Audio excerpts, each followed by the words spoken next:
శివ అని చెప్పి ఒక పాటలు పాడతాడు సింగర్. ఫోక్ సాంగ్స్ అయన్నీ పాడుతా ఉంటాడు. మీరు చూసే ఉంటారు. చాలా పాటలున్నాయి.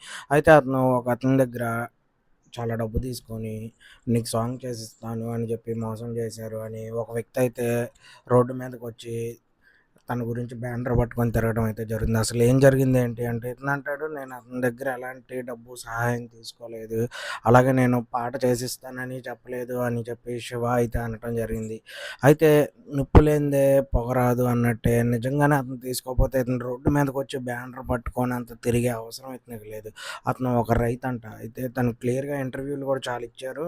నెక్స్ట్ వీడియోస్ వరుసగా చేస్తూ ఉంటాను. అయితే ఒక రైతు దగ్గర డబ్బు తీసుకొని సాంగ్ చేసి అతనికి ఫస్ట్ నుంచి పాటలు అయ్యంటే ఇష్టమంట. అలాగే తనతో ఒక కవర్ సాంగ్ చేయించుకుందాం అంటే ఇప్పుడు ప్రతి ఒక్కళ్ళకి ఒక డ్రీమ్ ఉండిద్ది గదా! ఇప్పుడు హీరో అదే ఏదన్నా సినిమాల్లో కనిపించాలని ఒకళ్ళకి, పాటలు పాడాలని ఒకళ్ళకి, అలాగే తను గూడా ఒక కవర్ సాంగ్ చేసుకొని దాచుకుందాం అని అనుకున్నాను అన్నట్టు తన మాటల ప్రకారం అయితే అర్థమైంది.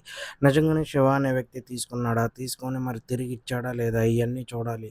నెక్స్ట్ వీడియో కోసం వెయిట్ చేయండి. తను ఎంత తీసుకున్నాడు? ఏంటి? అసలు ఏం జరిగింది? ఏంటి? అనేది వీడియోతో మీ ముందుకైతే వస్తాను.